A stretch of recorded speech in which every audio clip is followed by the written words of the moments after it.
তুমি একজন সাংবাদিক হিসাবে তুমি কোন কোন দিককে তুলে ধরবে? পরিবেশ নিয়ে প্রচুর সাংবাদিকরা তারা রিপোর্ট করে, এই সাবজেক্টের মূল কেন্দ্রবিন্দু কি হতে পারে। ইনফরমেশন খুব কম থাকে, ম্যাক্সিমামটাই থাকবে কিন্তু স্টোরি টেলিং। হেলথ বিট হয়, পলিটিক্যাল হয়, ক্রাইম হয়, স্পোর্টস হয়। সাবজেক্টটাকে আমি কীভাবে সাজাই, ইনফরমেশনটাকে কিন্তু স্টোরি টেলিং ফরম্যাটে কিন্তু তোমাকে বলবো। প্রতিনিয়ত গঙ্গা দূষণ হচ্ছে, বিশেষ করে যখন প্রতিমা বিসর্জন হয়। আজকে আমরা যেটা নিয়ে আলোচনা করবো সেটা হচ্ছে এনভায়রনমেন্ট জার্নালিজম, মানে হচ্ছে পরিবেশ। এই মুহূর্তে আমরা দেখবে, এই মুহূর্তে কেন, যদি আমরা একটু বিগত দিনেও দেখি, বিগত দিনে পরিবেশ নিয়ে প্রচুর সাংবাদিকরা তারা রিপোর্ট করে, তারা সেই স্পটে যায়, সেখানে গিয়ে তারা বিভিন্ন রকম ইনফরমেশন দিয়ে কালেক্ট করে। এই ক্ষেত্রে কী করতে হয়, এই ক্ষেত্রে ইনফরমেশন যেমন তুমি কালেক্ট করছো ঠিক আছে, বাট তোমার ইনফরমেশন ব্যাগে তোমাকে একটা স্টোরি টেলিং টাইপ তোমাকে ফরম্যাটে বলতে হবে। তোমার ইনফরমেশনকে কী করে বলতে হবে, স্টোরি টেলিং ফরম্যাটে তোমাকে বলতে হবে। এবার ধরো সাপোজ এই মুহূর্তে সব থেকে আলোচ্য বিষয় মানে ট্রেন্ডে রয়েছে কি মহাকুম্ভ, ঠিক আছে, যেটা প্রয়াগরাজে হচ্ছে। তো মহাকুম্ভতে প্রচুর মানুষ যাচ্ছে, মানে অলমোস্ট প্রায় কোটি ছাড়িয়ে গেছে, প্রচুর মানুষ মারা যাচ্ছে, চরম বিশৃঙ্খলা সৃষ্টি হচ্ছে। তো এই মহাকুম্ভে লোকে কেন যাচ্ছে? 144 বছর পর এই মহাকুম্ভে স্নান করলে অনেকে মানে এটা মানে মনে করছে যে তারা পুণ্য অর্জন করছে। এই মহাকুম্ভে গঙ্গা, যমুনা, সরস্বতী তিনটের সঙ্গম স্থল। এবার তুমি ভাবো তো, এত লোক তারা গিয়ে সেখানে পুজো অর্চনা করছে, ফুল দিচ্ছে, গঙ্গায় স্নান করছে, তো গঙ্গার জল তো দূষিত হচ্ছে। তো এটা একজন সাংবাদিক তার পয়েন্ট অফ ভিউ থেকে কিভাবে ভাববে, এটা সাধারণ মানুষও কিন্তু ভাববে, এটা ও ভাবতে পারে, ও ভাবতে পারে, সবাই ভাবতে পারে, কিন্তু একজন সাংবাদিক তার পয়েন্ট অফ ভিউ থেকে কী ভাববে। আমরা প্রত্যেকে জানি নর্থ বেঙ্গলের, আমাদের দক্ষিণবঙ্গের, উত্তরবঙ্গের, মানে আমাদের এটা দক্ষিণবঙ্গ, ওটা উত্তরবঙ্গ। উত্তরবঙ্গের সব থেকে জনপ্রিয় হচ্ছে এটা হচ্ছে তিস্তা নদী।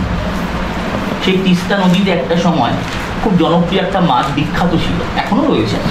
এই মাছটা আগে খুব পাওয়া যেত, সেটা খুব বরলি মাছ, ছোটো ছোটো মাছ। তো সেই মাছটা আস্তে আস্তে তিস্তা নদীতে এত দূষিত হচ্ছে, এই মাছটা পাওয়া যাচ্ছে। কিন্তু একটা স্পেশাল রিপোর্ট দেখো, পাহাড়ে মুক্ত বায়ু, মুক্ত অক্সিজেন, এটা তো সবাই জানে। পাহাড়ে গাছগাছরা বেশি, যেটা আমাদের শহর কলকাতায় নেই।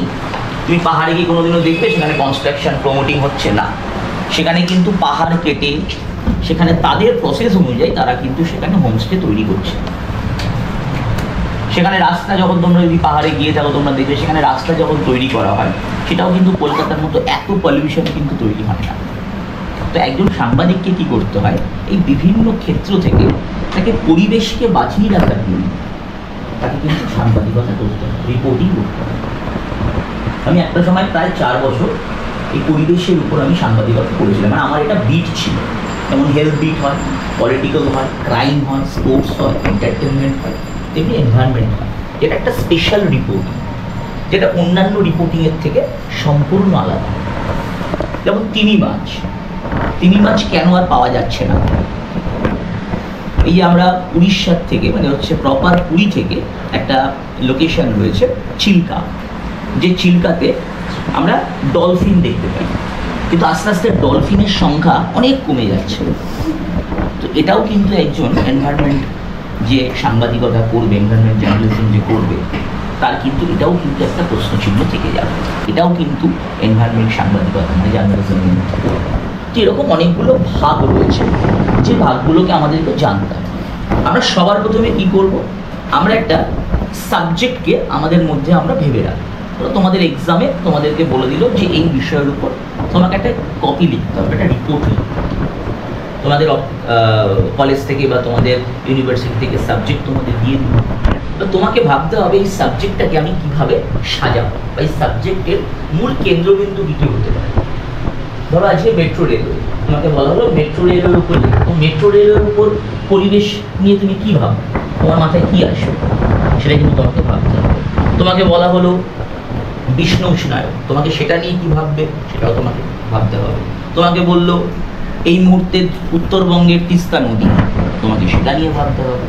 তোমাকে হয়তো বলা হলো লাক্ষাদ্বীপ নিয়ে তোমাকে ভাবতে হবে। এবার প্রতিবার আলাদা আলাদা বিষয়ের উপর তোমাকে ভাবতে হবে এবং সেখান থেকে কি করতে হবে, তুমি ইনফরমেশন জানা নিচ্ছ, তার থেকে সেই ইনফরমেশনটাকে কিন্তু তোমাকে স্টোরি টেলিং ফরম্যাটে কিন্তু তোমাকে বলতে হবে। আমরা অলরেডি গঙ্গা দূষণ নিয়ে আমরা একাধিক রিপোর্ট দেখেছি, একাধিক রিপোর্ট আমরা শুনেছি, পড়েছি আমরা বিভিন্ন নিউজ পেপার ম্যাগাজিনে, যে গঙ্গা প্রতিনিয়ত গঙ্গা দূষণ হচ্ছে। বিশেষ করে যখন প্রতিমা বিসর্জন হয় সেই সময় তাও কলকাতা পৌরসভা, পুলিশ এরা চেষ্টা করে ক্রেনের মাধ্যমে সেই কাঠামো মূর্তিকে সাথে সাথে গঙ্গার থেকে তুলে নেওয়ার, যেন গঙ্গার জল কোনোভাবে দূষিত না হয়। এবার মাথায় রাখবে, গঙ্গা সংলগ্ন প্রতিটা এরিয়া জুড়ে কিন্তু শ্মশান থাকে, তাই তো? যে শ্মশান থেকে কিন্তু প্রতিনিয়ত প্রতি মুহূর্তে কিন্তু সেখানে কিন্তু বজ্র পদার্থগুলো কিন্তু গঙ্গার জলে মিশছে। গঙ্গার জলকে একটা সময় ঠিক করা হয়েছিল পিউরিফাই করা হবে, বহু বিজ্ঞানীরা তারা সেটা নিয়ে কিন্তু গবেষণাও কিন্তু করেছে। তো এই গঙ্গা দূষণে তুমি একজন সাংবাদিক হিসাবে তুমি কোন কোন দিককে তুলে ধরবে, যেটা পরিবেশ রক্ষার্থে যেটা ব্যবহার করা হতে পারে, কোন কোন কী কী এমন এলিমেন্ট রয়েছে যেটা ইউজ করা যেতে পারে, যার দ্বারা আমরা সেটাকে আরও আমাদের বিশ্বের দরবারে আমরা সেটাকে তুলে ধরতে পারবো। তো এটা হচ্ছে তোমার ভাবনার বিষয়। নাম্বার 1 হচ্ছে এই গঙ্গা দূষণ। গঙ্গা দূষণকে প্রতিহত করার জন্য, আটকানোর জন্য কী কী ব্যবস্থা নিতে পারে, কী কী ব্যবস্থা নেওয়া হয়েছে, কীভাবে গঙ্গা দূষিত হয়, এই প্লটগুলো কিন্তু তোমার মাথায় থাকবে এবং সম্পূর্ণটাই কিন্তু তোমাকে একটা গল্পের আকারে লিখতে হবে। এখানে কিন্তু ইনফরমেশন খুব কম থাকবে, ম্যাক্সিমামটাই থাকবে কিন্তু স্টোরি টেলিং। ম্যাক্সিমামটা কি থাকবে? স্টোরি।